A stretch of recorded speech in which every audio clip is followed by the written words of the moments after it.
O Senhor é bom. O Senhor é bom. Em todo tempo Ele é bom. E a sua misericórdia dura para sempre. O Senhor é bom. O Senhor é bom. O Senhor é bom. A graça e a paz da parte de nosso Deus e Pai e de nosso Senhor e Salvador Jesus Cristo. Deus os abençoe em nome de Jesus.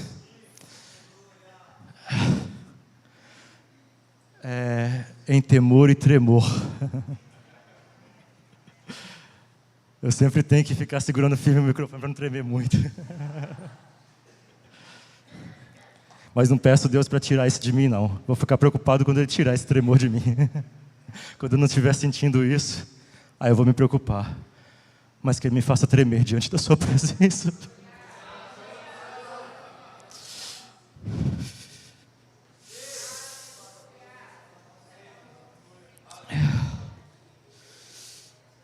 Ele é bom. Esses dias têm sido muito preciosos porque coisas antigas e coisas novas. A palavra fala sobre um homem que tem tesouros e começa a tirar dele coisas novas e coisas antigas. E é incrível como o Senhor tem me levado lá atrás, aqui na frente, lá para frente. Atrás, aqui para frente, atrás, aqui para frente. Está uma coisa assim meio difícil de explicar. Mas tem muito a ver com aquilo que estou querendo trazer aqui hoje, nesta manhã. Quando o Senhor me chamou, Ele falou algo para mim. E Ele falou sobre preservação do coração e preservação da unidade.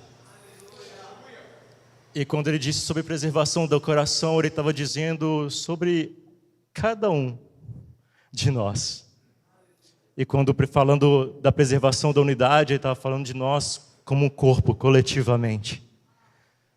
De fato, se um membro do corpo sofre, todo corpo sofre com ele. Então, cada coração precisa estar preservado, para que possamos, de fato, em unidade, louvarmos e adorarmos aquele que é digno, e engrandecermos aquele que é digno. Percebo que muitos dos que, infelizmente, naufragaram ou caíram, eles naufragaram e caíram aqui primeiro. Não foi sobre grandes revelações ou poucas revelações, não foi sobre aquilo que obteram ou deixaram de obter, mas porque todas as coisas que possam ser obtidas ou não tidas, né, pouco importa, porque um coração correto e um coração preservado, ele sabe viver em toda e qualquer situação, seja na bonança, seja na pobreza, seja tendo tudo ou não tendo nada. Pelo contrário, um coração correto, mesmo não tendo nada, ele vive como possuindo tudo. E abra comigo, por favor, em Filipenses, capítulo de número 3, a Epístola aos Filipenses, capítulo número 3.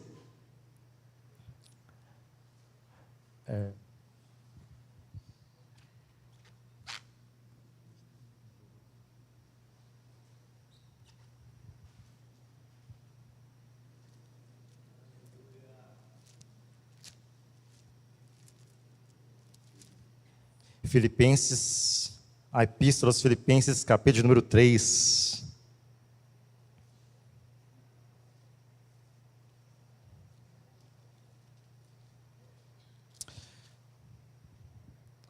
Pai, nós te rendemos graças nesta manhã. Rendemos graças ao Senhor porque Tu és bom e a Tua misericórdia dura para sempre. Obrigado, Senhor, por estarmos aqui reunidos em Teu nome. Peço, Senhor, que, de fato, o Senhor venha se revelar a nós. Senhor, traga a nós a revelação de quem Tu és. Como cantamos nesta manhã, o pleno conhecimento de quem Tu és. Sim, Senhor, queremos olhar para Ti e sermos iluminados, e aqueles que olham para Ti jamais serão confundidos. Revela-te a nós nesta manhã. O que há de novo em Ti que ainda não conhecemos? O que os nossos olhos ainda não viram? O que os nossos ouvidos ainda não ouviram? E ainda não sentimos no coração?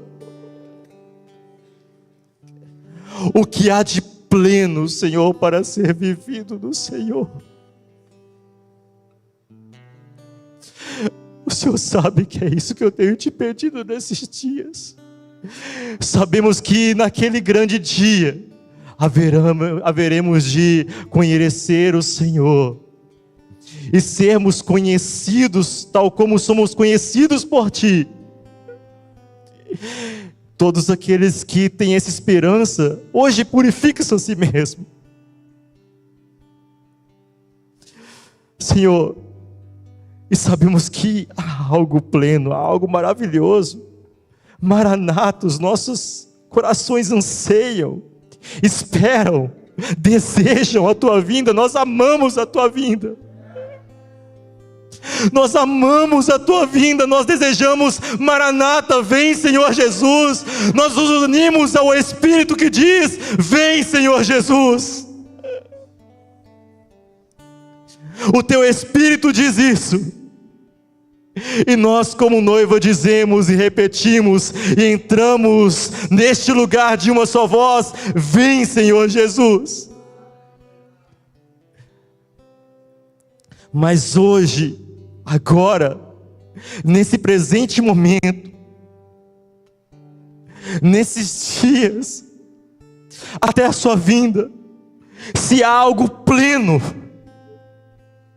que possamos viver hoje, seja isso sobre nós.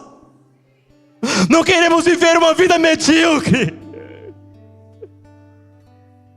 mas queremos, Senhor, tudo que é possível viver hoje, no Teu Espírito, em Ti.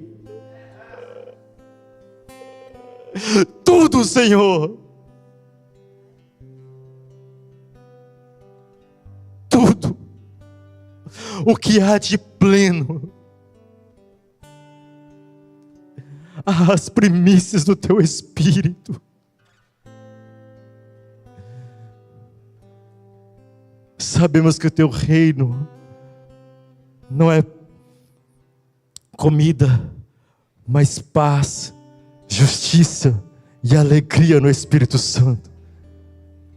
Sabemos que naquele dia não haverá mais dor, não haverá mais maldição, não haverá mais lamento, mas a Tua palavra diz, há as primícias do Espírito. Permita-nos, Senhor, sentir a alegria do Teu reino, a paz do Teu reino. Eu oro sobre os meus irmãos, shalom, paz sobre os corações. Sim, a paz que excede todo entendimento neste momento.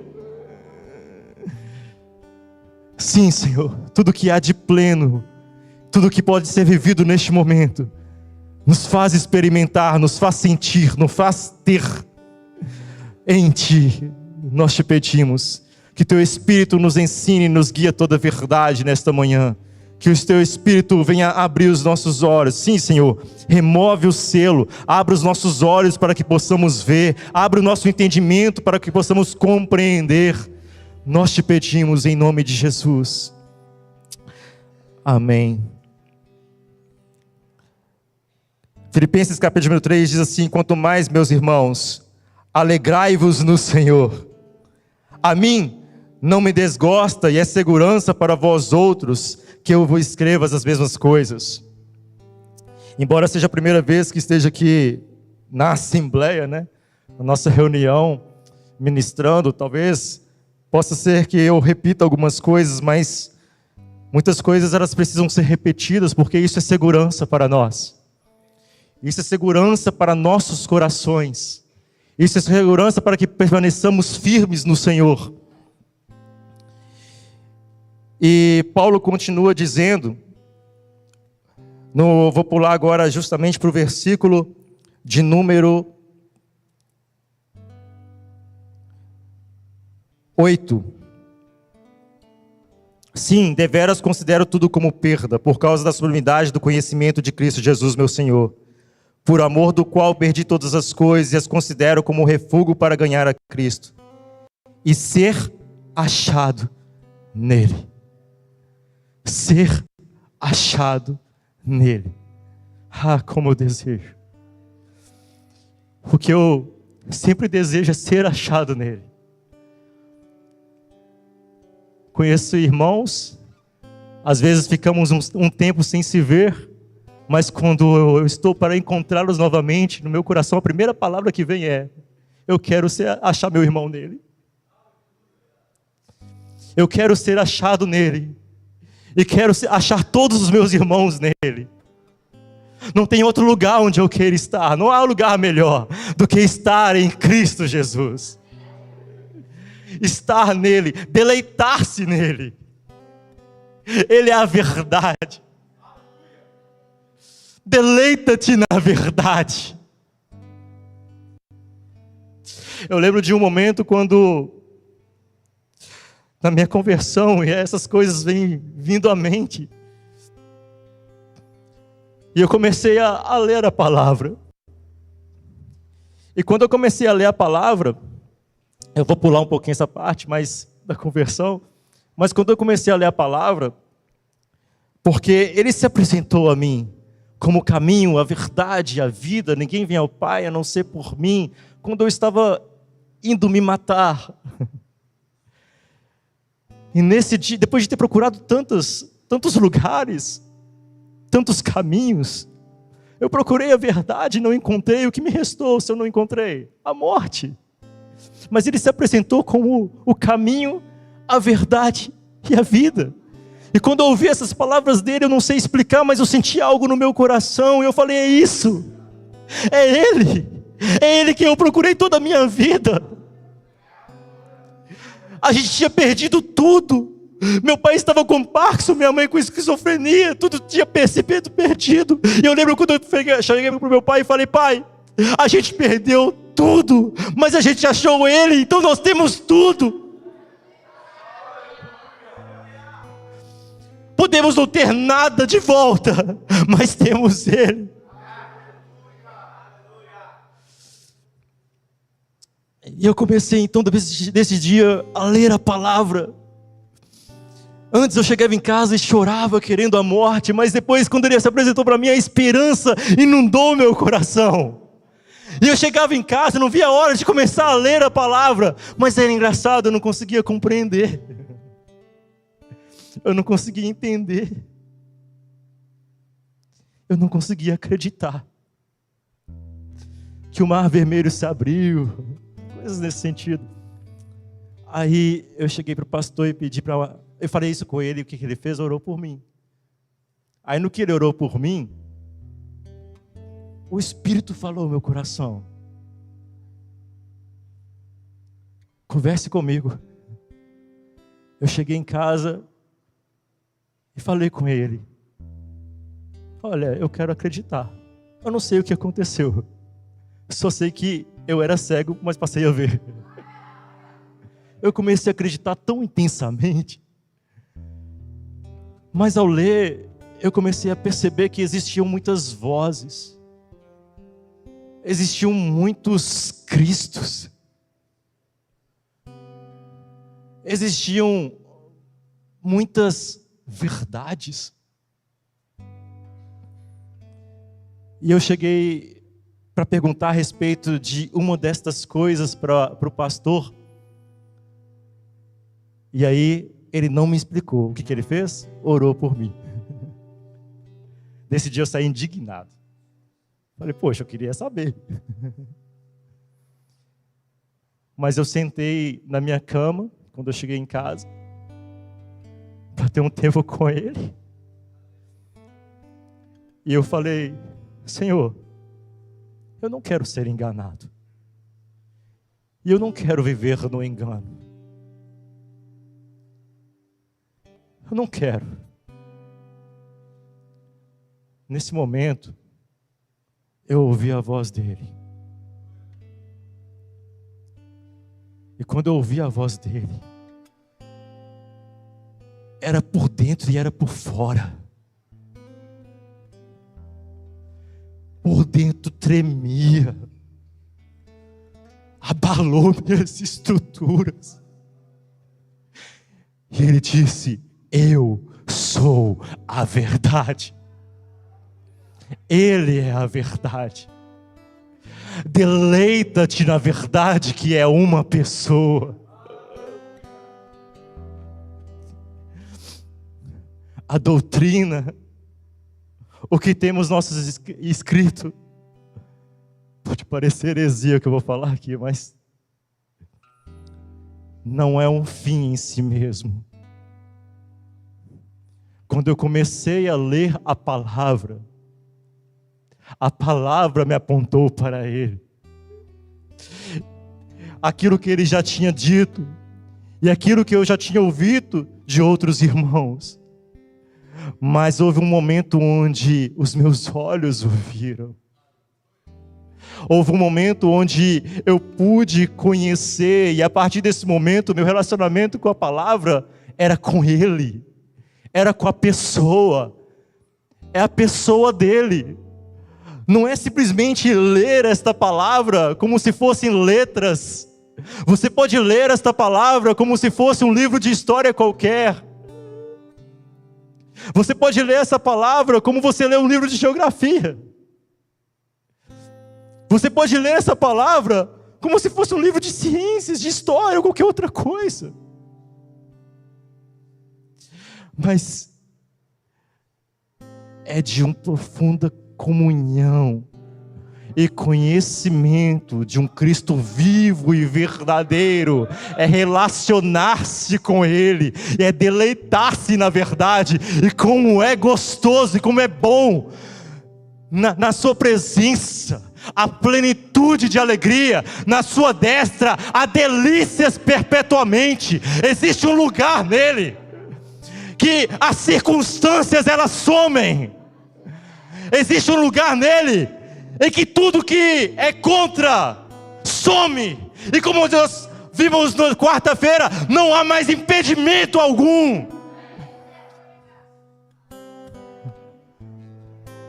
Porque nele somos livres.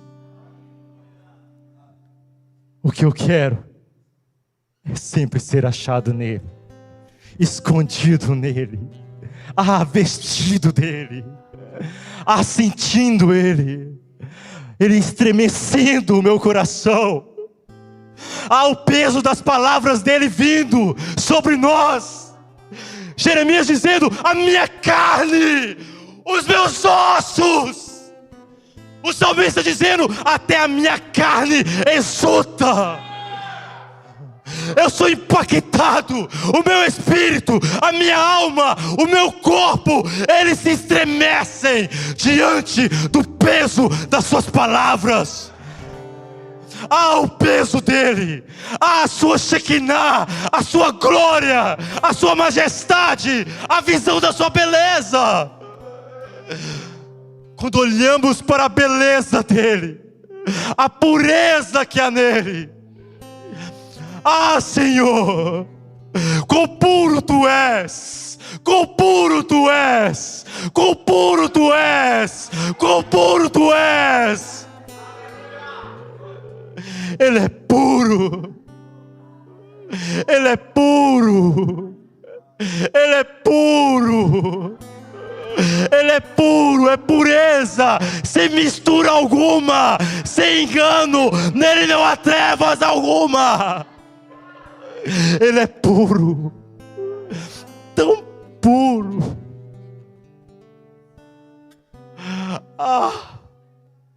Que a pureza que há nele esteja em mim. A beleza da sua santidade. Sabe o que é você ver alguém santo?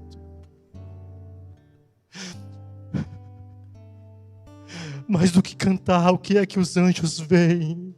O que os fazem se prostrar e que os fazem cantar santo? Eu quero ver. Eu quero ver essa santidade. Eu quero ver a sua beleza. A sua beleza. E louvá-lo. Engrandecê-lo. Como Davi disse, uma coisa peço e a buscarei. Eu peço e eu busco contemplar a tua beleza, meditar nas tuas palavras, ouvir a sua voz. Maria teve isso, né? Sentadinha ali, diante de Jesus, contemplando sua beleza e ouvindo a sua voz. E Jesus disse: essa é a melhor parte, e de maneira alguma isso te será tirado. Não importa onde você esteja, em cadeias, em prisões, ou em total liberdade segundo a carne. Mas esse lugar não pode ser tirado. Esse lugar não foi tirado de Paulo e Silas.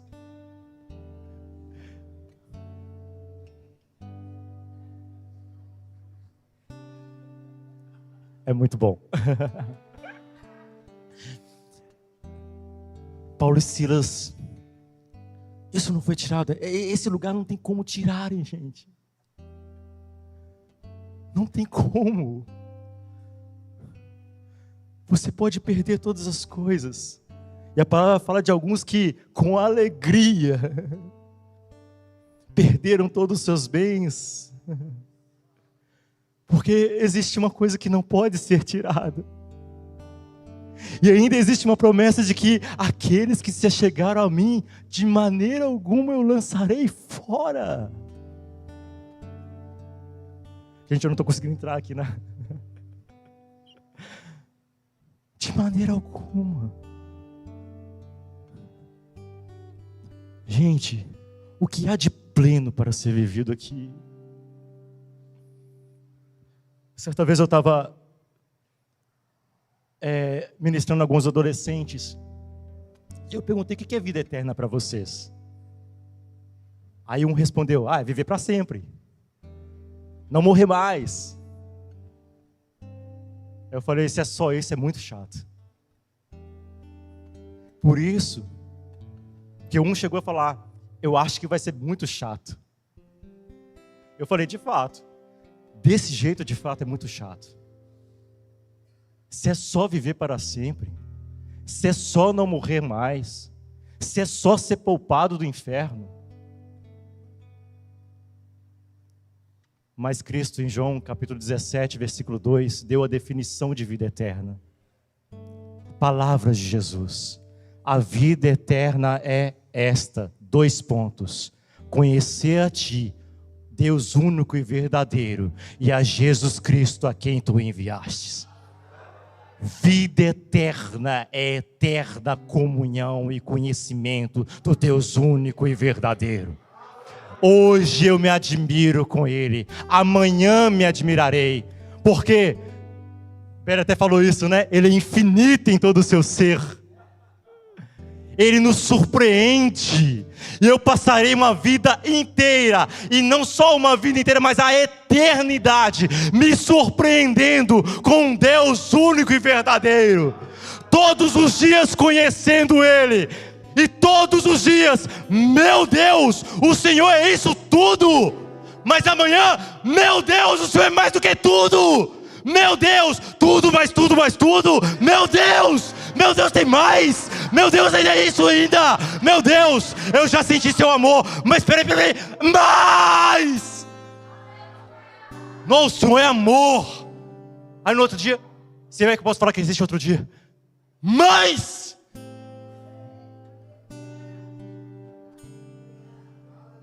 o Senhor é tão belo, belo,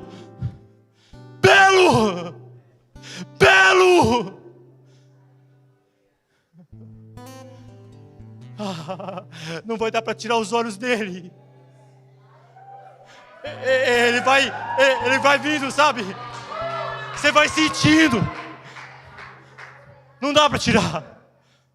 Mas as ruas são de ouro. Que Que rua de ouro, cara. Aquilo que tantos homens buscam hoje. Não, mas existe. Cristais. Que cristais, cara? Os homens brigam por isso, é importante. Não, não. Eu não briguei por isso. Eu morri por isso aqui, ó. É por esse, ó. É ele. Ele. Sabe, eu me encontrei. É de onde eu nunca deveria ter saído. Ele é a fonte inesgotável.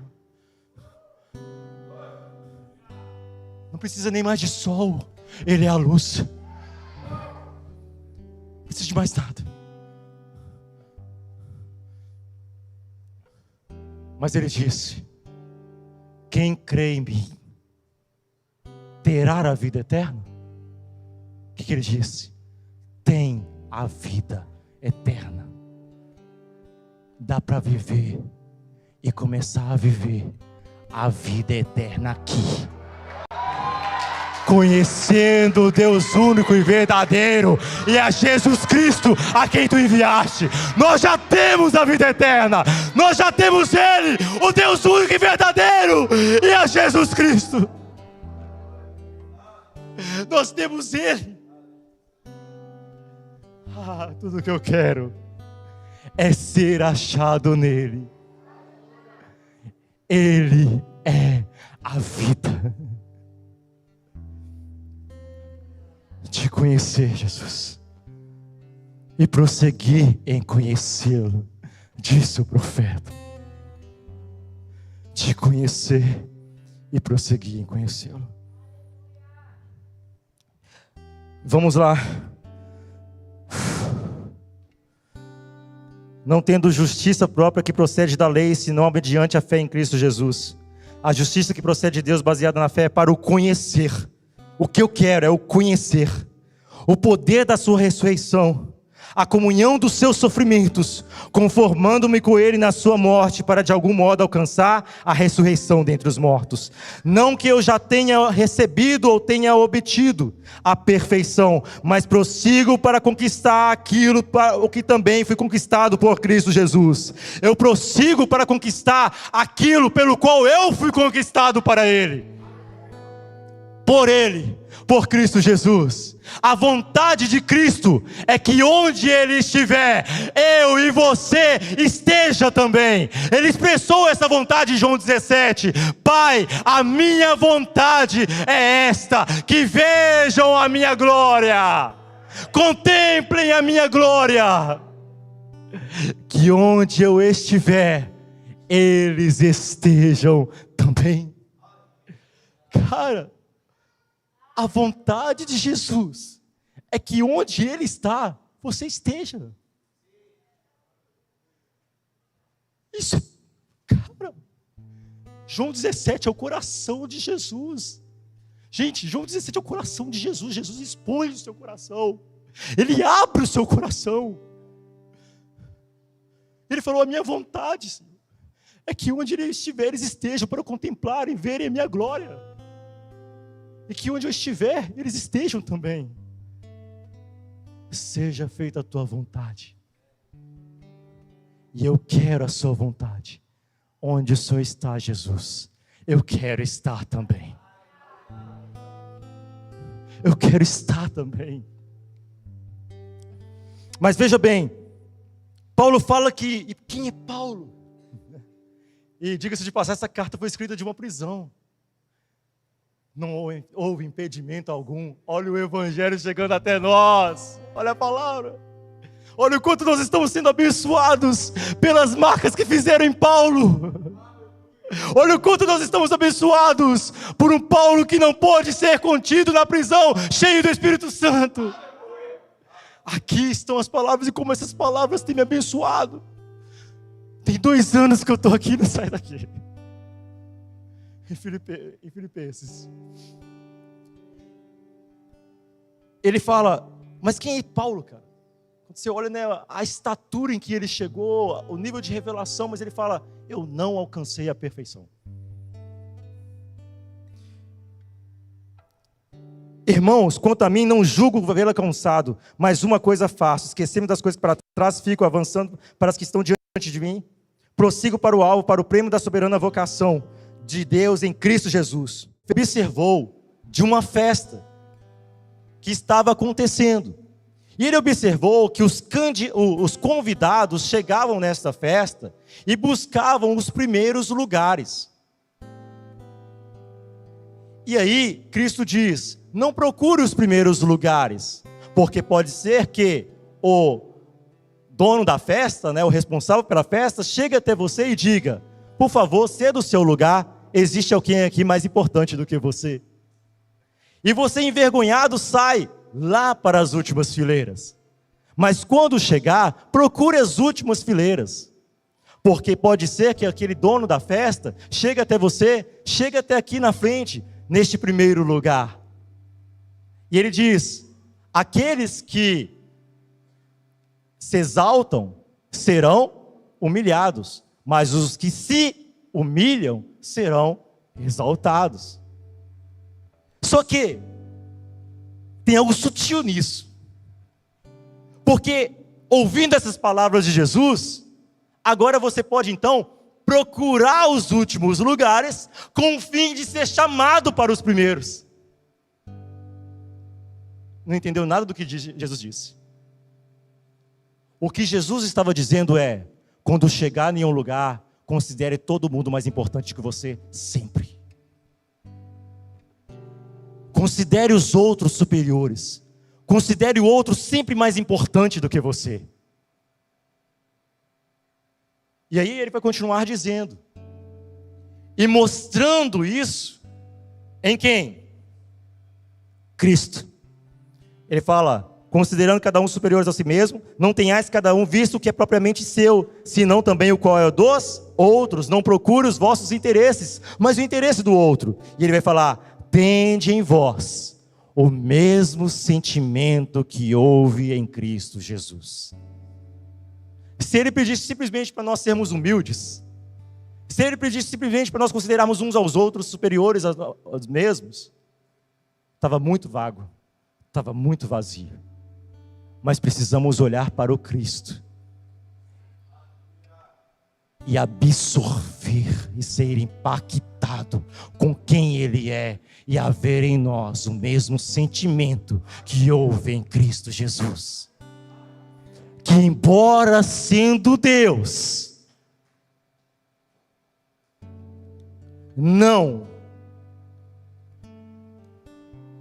pois ele, subsistindo em forma de Deus, ou embora sendo Deus, não julgou como usurpação o ser igual a Deus. Ele não julgou que isso era algo a qual ele deveria se apegar, os seus privilégios, os seus direitos. Mas antes, esvaziou-se a si mesmo, assumindo a forma de servo.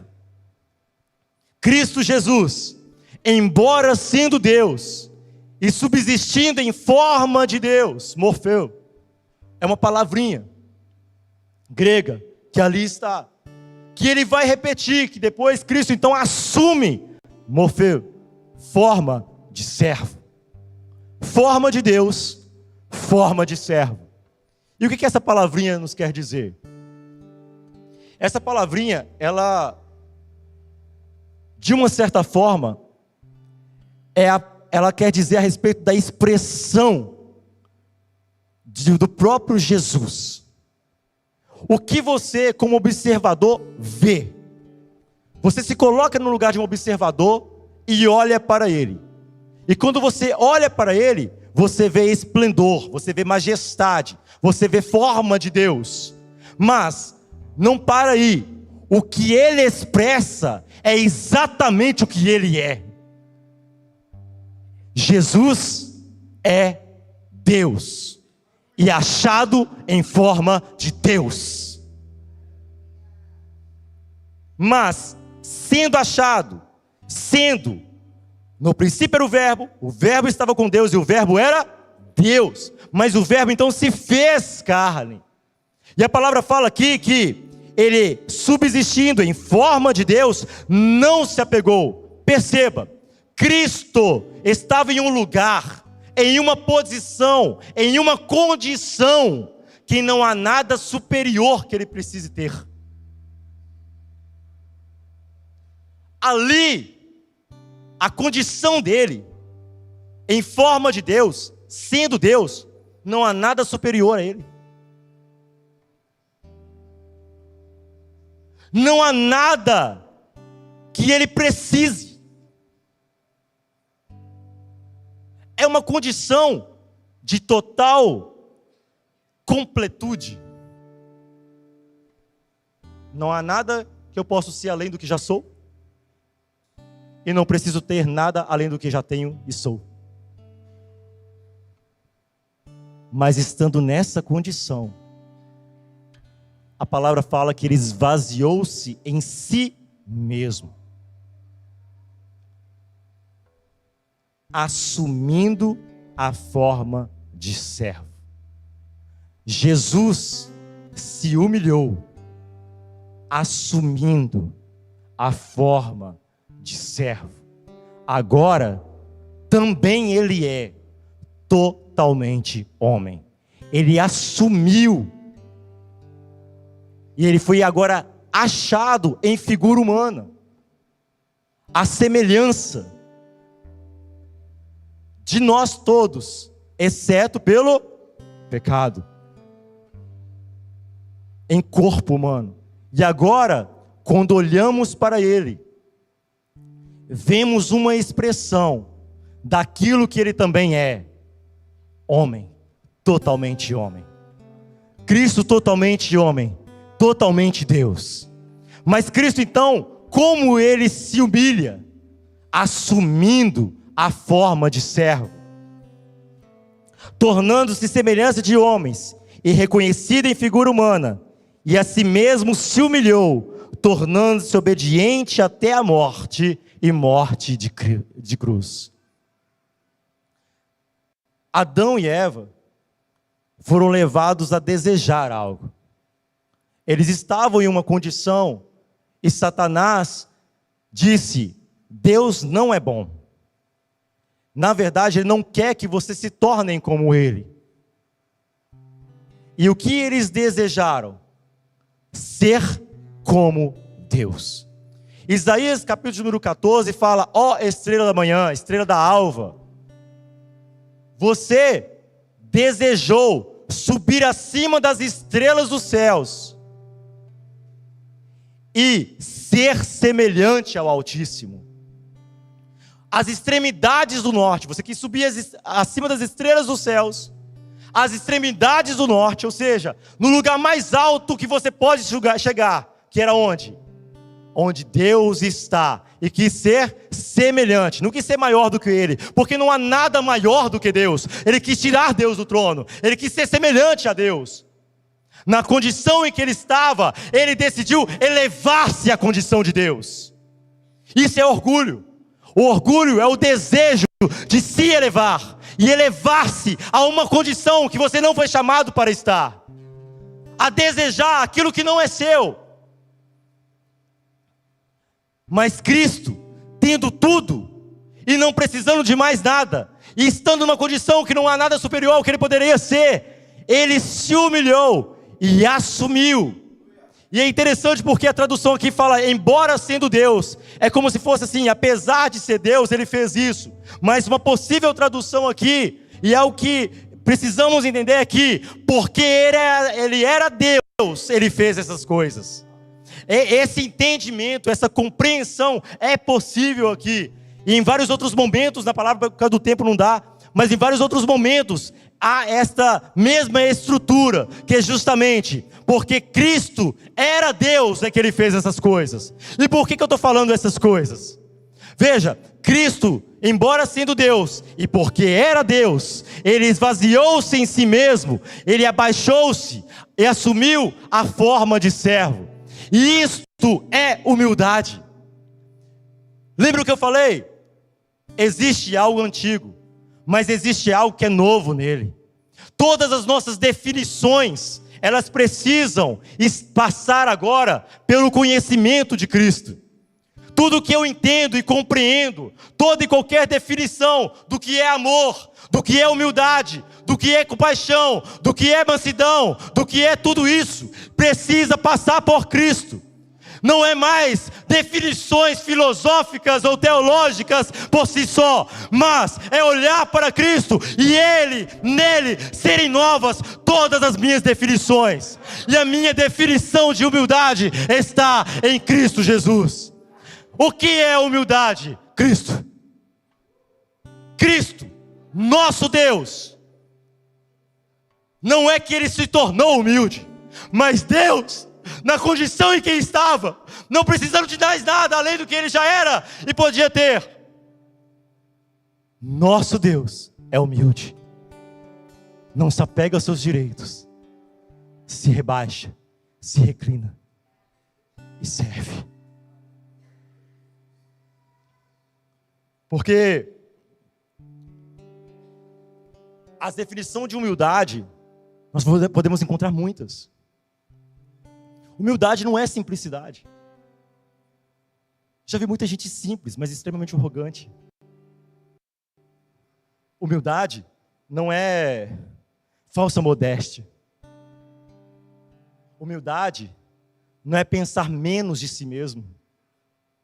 Pelo contrário, o humilde sabe muito bem quem ele é. Jesus sabia muito bem quem ele era. Mas ele não tem problema algum em não se apegar ao que ele era e se tornar para servir. Humildade não é admitir culpa. Jesus nunca errou, nunca precisou admitir culpa, nunca precisou dizer eu errei. Foi um homem perfeito. E ele é humilde. Não tem a ver com isso. Humildade é rebaixar-se e considerar uns aos outros superiores a si mesmo. Embora sendo Deus. E a palavra fala que ele foi obediente até a morte. E embora sendo filho, ele não teve problemas em passar pelo sofrimento. E aprender a obediência pelas coisas que sofreu. Jesus é humilde. Deus é humilde. Às vezes dá vontade de cantar. Deus é humilde. Para que sejamos tão humildes quanto Ele é. E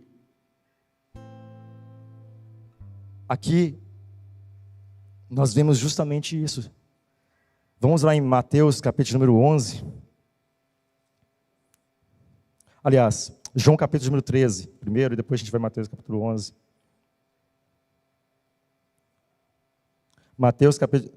João capítulo número 13 diz assim: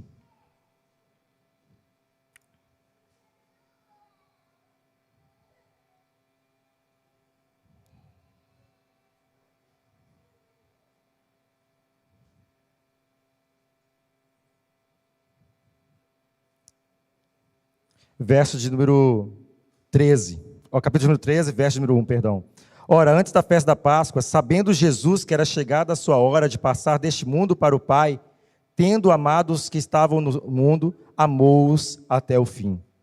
Cristo deixou a sua glória. João capítulo 17 vai falar assim: Jesus, agora, a glória que eu tinha junto a ti, novamente. E ele sabia que ele tinha deixado o Pai,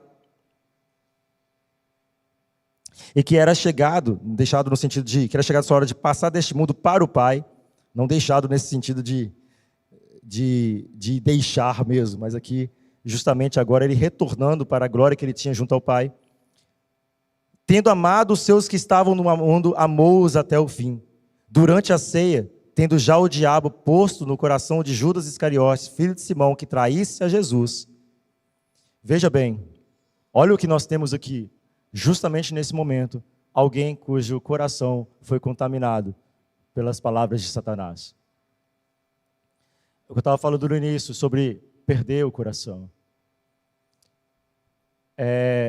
Davi, quando ele caiu, estando numa posição muito boa, né? Já tinha vencido reinos, estava em paz, já estava assim, em poder, né? E, de fato, quando ele cai, ele percebe que algo ele precisa ter: um coração puro, um espírito voluntário, um espírito inabalável, um espírito quebrantado, um coração compungido, um coração contrito, e não perder a presença de Deus e nem seu espírito. Então, o coração, guardar o coração. Mas, olha bem, nessa noite, tendo já o diabo, tendo colocado no coração de Judas Iscariotes, filho de Simão, que traísse a Jesus, sabendo este que o Pai tudo confiara às suas mãos, e que viera de Deus e voltava para Deus, levantou-se da ceia, tirou a vestimenta de cima, e tomando uma toalha, cingiu-se com ela. Depois deitou água na bacia e passou a lavar os pés dos discípulos e enxugá-los na toalha que estava cingido. Jesus, ele agora, a maneira como ele se veste é a vestimenta de um servo, de um escravo, de um criado. E ele começa a fazer algo que é justamente o quê? Lavar os pés dos discípulos. Mas aproximou-se, pois, de Simão Pedro, e este lhe disse: Senhor, tu me lavas os pés a mim? Como assim? Respondeu-lhe Jesus: o que eu faço não sabes agora, compreendê-lo depois. Disse Pedro: nunca me lavarás os pés. Respondeu-lhe Jesus: se eu não te lavar, não tens parte comigo. Então Pedro lhe pediu: Senhor, não somente os pés, mas também as mãos e a cabeça. Declarou-lhe Jesus: quem já se banhou não necessita de lavar senão os pés, quanto ao mais está todo limpo. Ora vós estáis limpos, mas não todos, pois ele sabia quem era o traidor, e foi por isso que disse: nem todos estáis limpos. Depois de lhe ter lavado os pés, tomou as vestes e, voltando para a mesa, perguntou-lhes: compreendeis o que vos fiz? Vós me chamais o Mestre e o Senhor, e dizeis bem, porque eu o sou. Jesus sabia muito bem de onde ele viera, para onde ele estava voltando, que Deus tinha colocado todas as coisas debaixo do seu poder, mas mesmo tendo um traidor ali, ele lavou os pés até mesmo do traidor. Ele serviu todas as pessoas, ele lavou os pés das pessoas e perguntou: olha, vocês compreendem o que eu fiz? Vocês dizem que eu sou Senhor, que eu sou Mestre, mas perceba, ele não está pensando menos de si mesmo, mas também nada além do que de fato ele é. E apesar de que ele é todas as coisas. E eu sou Senhor e eu sou Mestre. E se eu, sendo Senhor e Mestre, vos lavei os pés, também vós deveis lavar os pés uns dos outros. Talvez os discípulos não teriam dificuldade nenhuma em lavar os pés de Jesus, mas teriam dificuldade de lavar os pés uns dos outros. Se Jesus pedisse: lave meus pés, todo mundo ali se prostraria e lavava. Mas Jesus quis dar o exemplo. Se eu, sendo mestre, e se eu, sendo o Senhor, fiz isso, fazei vós também. A humilhação de Cristo e a sua humildade não foi somente assumir a forma de servo, ser achado em figura humana, mas Jesus continuou se humilhando, vindo de um lugar onde não haveria nada superior e nada que precisasse ter. Ele abaixou-se, ele humilhou-se, mas ele continuou descendo, continuou se inclinando, continuou se abaixando até os pés dos seus discípulos e lavou os pés dos seus discípulos. Nosso Deus é humilde.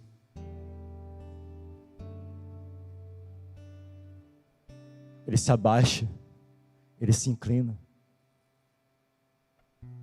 E a partir desse convite, que é justamente Mateus capítulo número 11, a partir de quem ele é, que ele faz um convite a todos nós.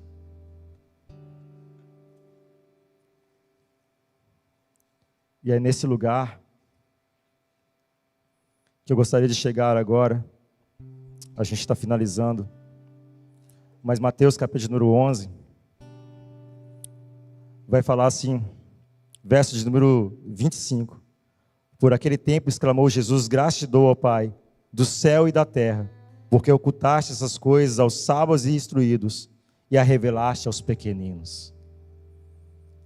Jesus está falando que as coisas foram ocultadas aos sábios e instruídos, aos autossuficientes, aqueles que achavam que já sabiam de tudo. Quando nós lemos Mateus capítulo número 13, fala que a palavra não entrou nos ouvidos, chegou ao coração para serem curados. Por quê? Porque de mau grado ouviram. Ouviram com preconceito. Não é este o filho de Maria, filho de José? Seus irmãos não vivem entre nós? Não é um carpinteiro?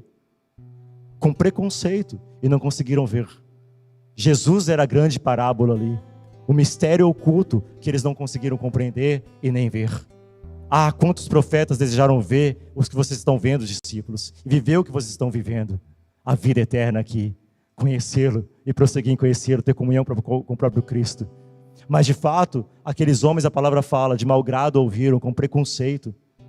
Eu acho que Naamã é um grande injustiçado.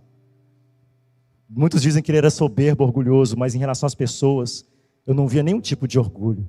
Ele sempre ouvia aquele que era melhor que ele mesmo.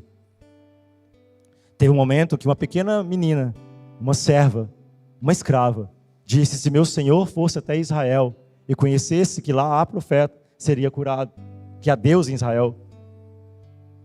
Ele ouve aquelas palavras, foram as palavras, ele se moveu toda uma comitiva, a partir das palavras de uma menina, de uma serva, de uma escrava, e foi até lá. Quando chegou até lá, ele tinha algumas concepções, até baseado naquilo que ele vivia, junto a outros falsos profetas, a falsos profetas, falsas manifestações. Ele pensava que tinha que pagar para ter. Era por mérito. Mas aí, e ainda mais também, ele achava que tinha que ser daquela forma. O profeta vinha aqui, ia passar as mãos sobre mim, né? Pôr as mãos e ele seria curado. Não foi do jeito que ele queria. E ele voltou bem raivoso. Poxa, ele me pediu para poder me mergulhar nesse rio, mas os rios das minhas terras são melhores. Tá, de uma certa forma, em relação talvez à sua etnia, em relação à sua terra, né, a sua nacionalidade, talvez havia algum soberbo orgulho nisso daí, de fato. Mas o fato é que andando pelo caminho, um subordinado dele, alguém que era menor que ele, passou a ter uma voz que o governou. A sua atitude agora não era baseado ao que ele sentia, mas agora a sua atitude foi baseada ao governo da voz de alguém que foi até ele dizendo: meu Senhor, se ele tivesse te pedido coisa difícil, tu não farias? Somente faça isto. E ele foi curado. Naamã não tinha problema em ouvir aqueles que eram menores do que ele. Isso é humildade. Considerar os outros superiores a si mesmos. Esses daqui, sábios e instruídos, se colocavam no lugar onde ninguém pudesse os ensinar. E Paulo diz: se você quer ser sábio, faça-se estudo. Você quer ser sábio? Você quer ser sábio? Então, faça-se estudo. Faça-se tolo. Senta e coloque no lugar de aprender. Até mesmo com aquele e considerando todos os outros superiores a si mesmo. Aprenda. Se submeta. Ouça. Ah, mas eu já sei isso. Ouça de novo, aprenda, tem algo novo, tem um coração sendo compartilhado, tem uma vida sendo compartilhada, tem um sentimento, tem muitas coisas sendo compartilhadas. Todos nós temos o Espírito, todos têm o Espírito, e essa é uma cultura de honra ao Espírito Santo que habita em nós, ao Espírito Santo no nosso meio, porque a voz é do Espírito ecoando através de nós. Sujeitáveis uns aos outros, sujeitáveis à voz do Espírito. O Espírito pode estar numa serva, numa pequena escrava, mas também pode estar num agora general que se converteu ao Senhor. Não há grande nem pequeno. A cruz de Cristo, Cristo nivela todos no mesmo lugar. Estamos todos nivelados pela cruz de Cristo. Porque te glorias como se tudo que você tem viesse de você mesmo. Por acaso há alguma coisa em você que não veio dele? Paulo vai dizer isso em 1 Coríntios capítulo número 4. Há algo em você que não veio dele? Não. Então por que te glorias? Te glorias como se não tivesse recebido. Tudo vem dele. E esses são os humildes de espírito. Os humildes de espírito são aqueles que sabem a sua condição, que são totalmente pobres, não tem nada. Não há nada que eu tenha que não venha dele. Sou totalmente carente de todas as coisas dele. Sou totalmente carente dele e permaneço. E deles é o reino dos céus. Todas as coisas disponíveis no reino dos céus estão disponíveis para os humildes de espírito, porque são aqueles que não usurpam e nem tomam aquilo que não é dele, e não andam como se deles fossem todas as coisas, mas dão glória a Deus. Sabem que vem dele. Mas Jesus disse: glória te dou, ó Pai, graças te dou, ó Pai, porque ocultaste essas coisas aos sábios instruídos. Isso é juízo. Houve juízo sobre eles, mas houve misericórdia sobre quem? Sobre os pequeninos? Pequeninos em idade? Pequeninos em estatura? Não, os humildes. Os que estão aptos e, na verdade, dispostos. Esta é a palavra. Com o coração à disposição para ser ensinado. E aí, ele continua dizendo: sim, ó Pai, porque foi do teu agrado. Tudo me foi entregue por meu Pai. Ninguém conhece o Filho senão o Pai. Ninguém conhece o Pai senão o Filho. E aquele a quem o Filho quiser revelar. Vinde a mim. Esse é um lugar em que ele diz: vinde a mim, todos que estáis cansados e sobrecarregados, e eu vos aliviarei. Tomai sobre vós o meu jugo e aprendei de mim. Ele acabou de dizer que a quem ele desejar revelar, haverá esse conhecimento, haverá essa revelação, a quem ele quiser. Primeiro Jesus disse: graças te dou, Pai, porque quis revelar aos pequeninos. E agora Jesus com a autoridade dizendo: eu revelo a quem eu quero. E aos pequeninos, mas é por revelação. Não é somente o conhecimento cognitivo, mas é um conhecimento, é um aprendizado que vem por revelação. Paulo vai falar: o que de mim aprendestes. É um aprendizado no qual é por revelação, e você absorve e é absorvido. Você absorve e é absorvido. É uma revelação, é uma encarnação, é um aprendizado que não é somente cognitivo. Todos podem dizer: Cristo é isto, Cristo é aquilo, mas poucos podem dizer: Cristo é isto e Cristo é aquilo.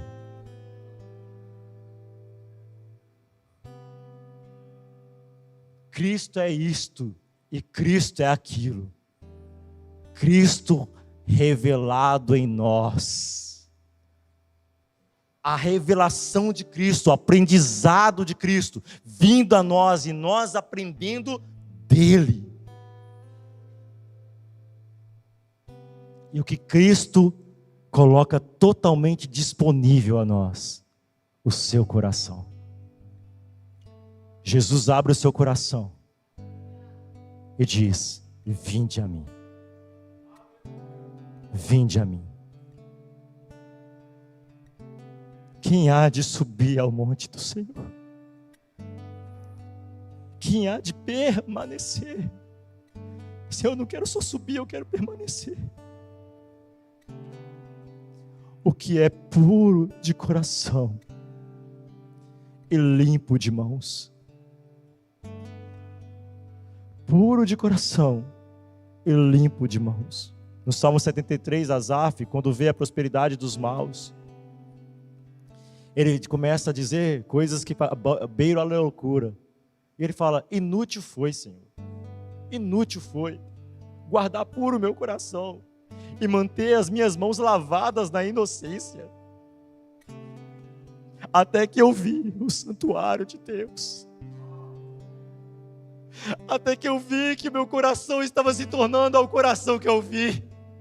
E isso me basta, porque tua presença me basta. E todas essas coisas são nada, e eu considero como esterco e refúgio. Tudo que é prosperidade que eles tiveram, para mim de nada é, contanto que eu tenha tua presença. Não é inútil guardar puro o coração e manter as mãos limpas. Quando Davi está dizendo, Senhor, no Salmo 51, chorando, Senhor, livra-me dos crimes de sangue, Senhor. Ele está falando sobre isso, Senhor. Eu sujei minhas mãos, Senhor. Eu matei um igual a mim. Senhor, puro meu coração eu quero ter. Limpa as mãos eu quero ter.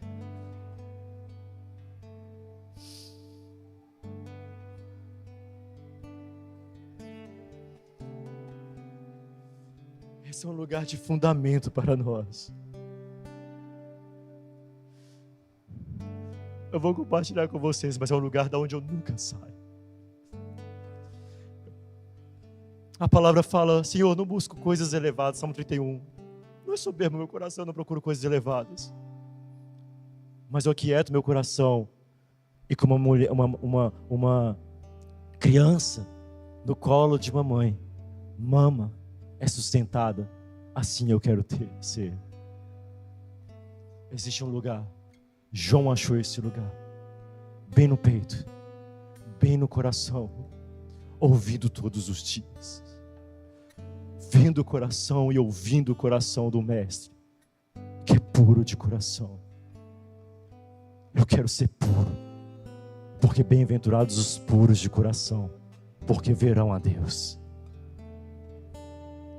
E Jesus escancara seu coração e diz: aprendei de mim, que sou manso e humilde de coração.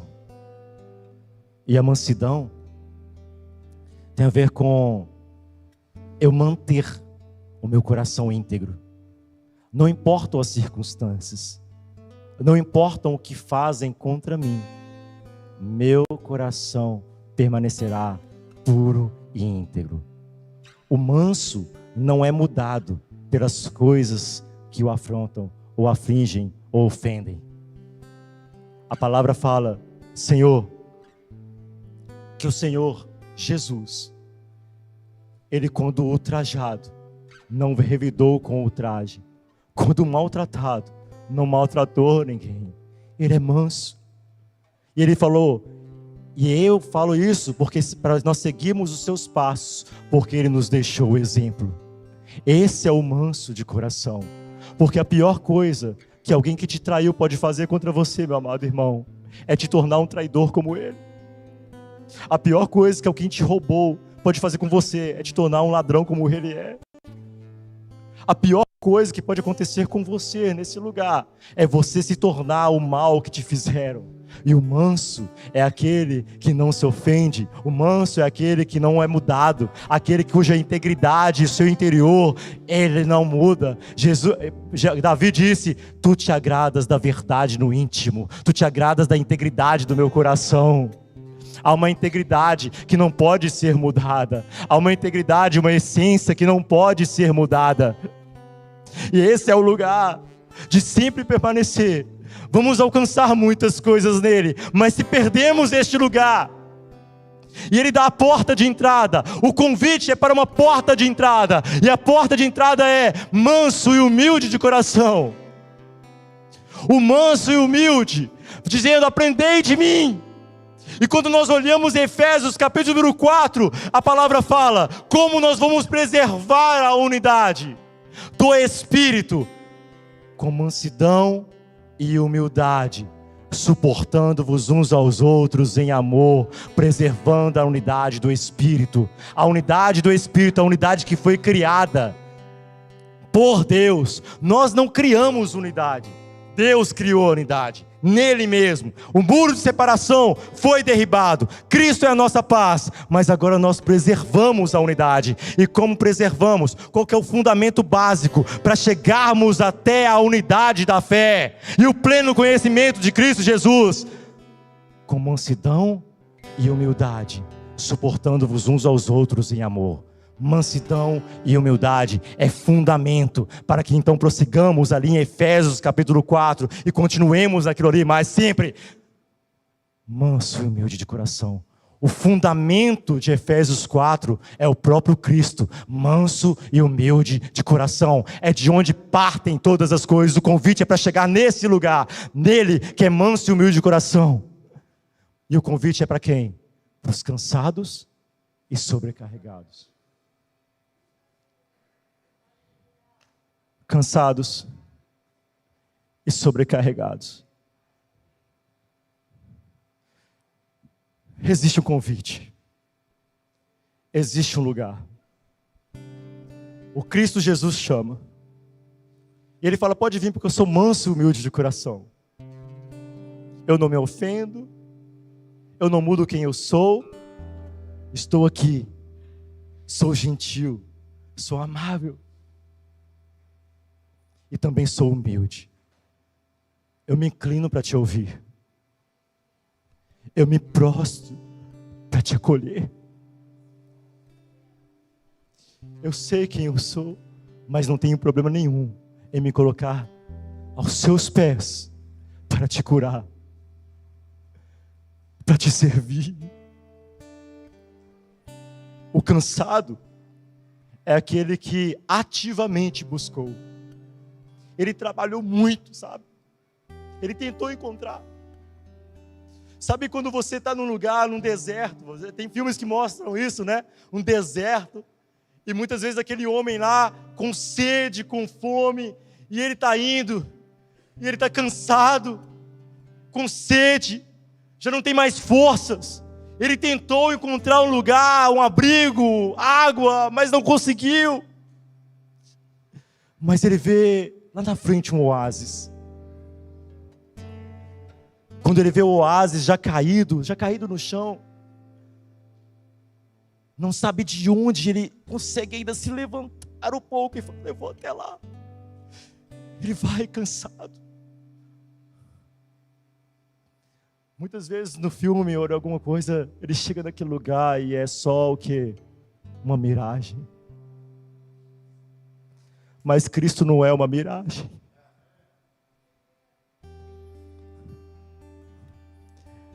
O cansado é aquele que se esforçou para ser.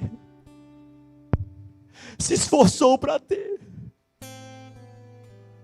Ele se esforçou de todas as maneiras para conquistar.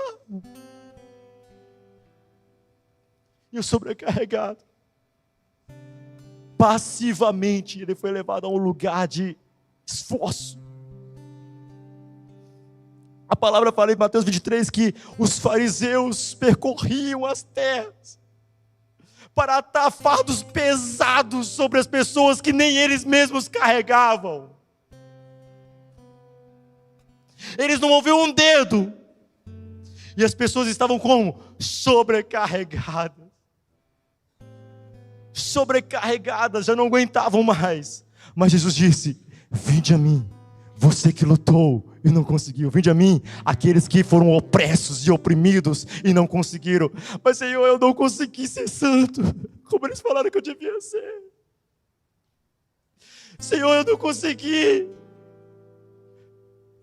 ser gentil, eu não consegui ser amável, eu não consegui ser aquilo que o Senhor desejava que eu fosse. Eles falaram que eu devia fazer isso, fazer aquilo, eu não consegui. Vem você que está cansado. Vem você que está sobrecarregado. Tomai de mim o meu jugo que é suave. Ele não machuca, sabe? Ele não machuca, ele não deixa seus ombros calejados, não deixa seus ombros machucados. O meu fardo é leve, sabe por quê? Porque eu estou com você. Eu te ajudo a carregar a sua cruz. Eu estou com você todos os dias. Eu movo os meus dedos para te ajudar. Eu me inclino para te ajudar. Olha, eu estou aqui. Eu me fiz carne. Eu me fiz servo de vocês para poder ajudar a vocês a conseguirem ser aquilo que vocês não puderam ser. Serem iguais a mim. Porque Jesus é tudo que nós fomos chamados para ser e não conseguimos ser por nosso próprio esforço ou mérito, mas Ele hoje chama, vinde a mim vós que estáis cansados e sobrecarregados, e eu abro o meu coração, e eu sou manso e humilde, venham, e eu vou dar a vocês descanso para a alma de vocês. Eu vou levar vocês a um lugar em mim, onde vocês agora vão achar descanso. Eu vou tirar de vocês todo o cansaço. Ainda que tenham corrido e se cansado, aqueles que confiam em mim subirão com asas como de águia, correrão e não se cansarão. Correrão e não se cansarão, não se afadigarão. Eu mesmo, o Senhor, faço todas essas coisas. Esse é o convite.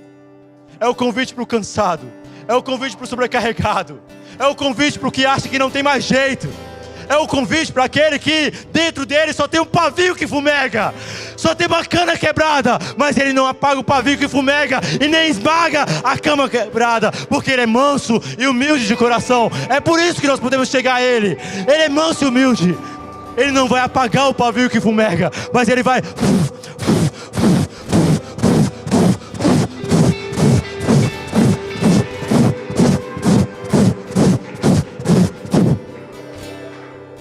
Ele vai moldar. Ele vai consertar o que está quebrado. Ele vai consertar o que quebraram em você. Ele vai consertar todas as coisas, porque Ele é aquele que endireita caminhos. Ele faz do homenzinho torto um homem endireitado. A esperança nele. A esperança nele. A esperança não morreu, porque aquele que veio em carne morreu, mas ressuscitou. E o mesmo Jesus, manso e humilde, o sumo sacerdote, que foi tentado em todas as coisas à nossa semelhança, mas não pecou. Ele se compadece de nós. Temos alguém em quem podemos nos achegar. Diante do trono da graça existe alguém manso e humilde de coração. Alguém que não tem problema e dificuldade nenhuma de levantar do seu trono e se inclinar até você.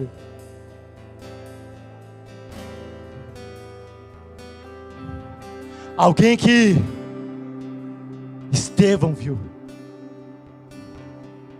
quando ele estava sendo apedrejado. Ele poderia revidar com ultraje, mas não revidou. Ele poderia ter xingado aqueles homens todos, mas não xingou. Porque ele se tornou um manso e humilde de coração. E ele olhou para os céus, bem-aventurados, puros de coração, porque verão a Deus. Só que ele vê alguém em pé diante do trono. Porque ele é o que vinga. Não se deve fazer justiça com as próprias mãos.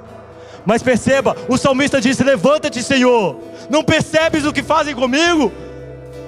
Levanta-te, Senhor. Olha o cumprimento na vida de Estevão, Senhor.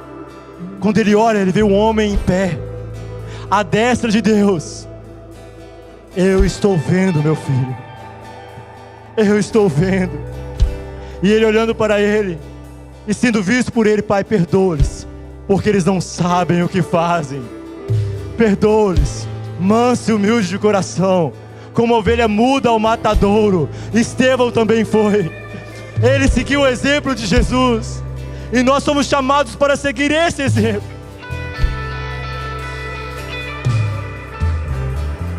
Lá fora, Tameon, no quarto, eu tenho o coração. Lá fora, eu expresso o coração. No quarto, eu entro nesse coração. Lá fora, eu expresso esse coração. No quarto, eu entro no coração e me torno. Lá fora, eu expresso. Porque sendo achado em forma de Deus, e agora sendo achado em forma de servo, ele expressou tudo aquilo que ele era. E aquilo que ele expressou, ele de fato era. Nós estamos sendo chamados para expressar, mas expressar não aparente, mas de fato verdadeira, porque achamos o lugar no coração de Jesus.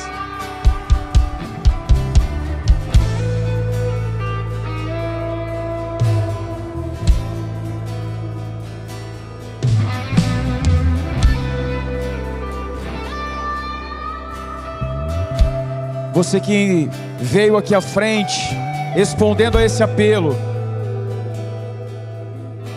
ao que o Espírito ministrou o seu coração em específico, enquanto a palavra ia sendo liberada.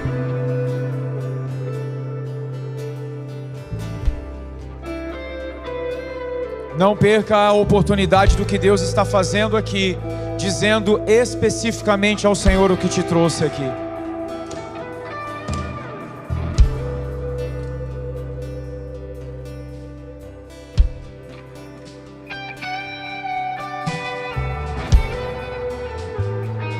Nós queremos conhecer a Ti, Senhor Jesus. E à medida que Te conhecemos, queremos ser libertos dos véus que nos prendem. Constrange-nos com a Sua humildade, com a Sua mansidão.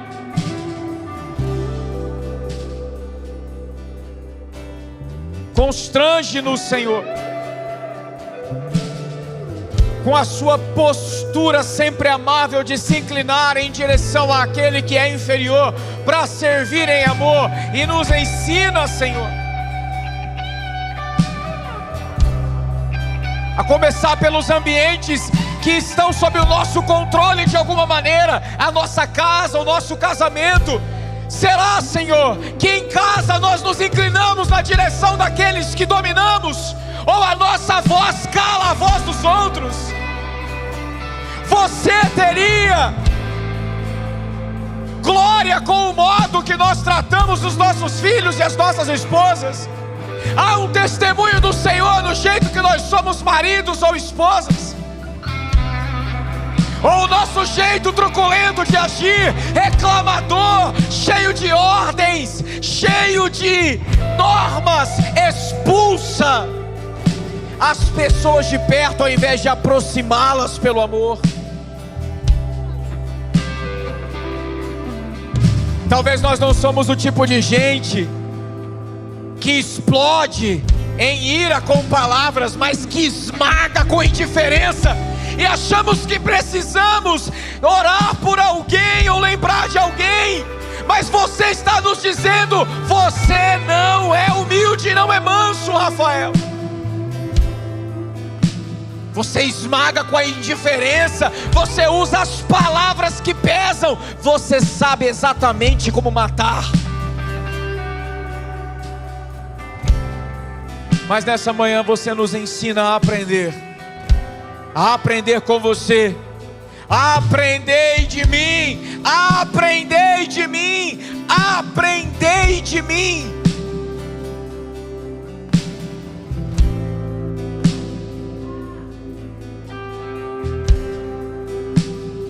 Antes de encerrarmos este momento de oração,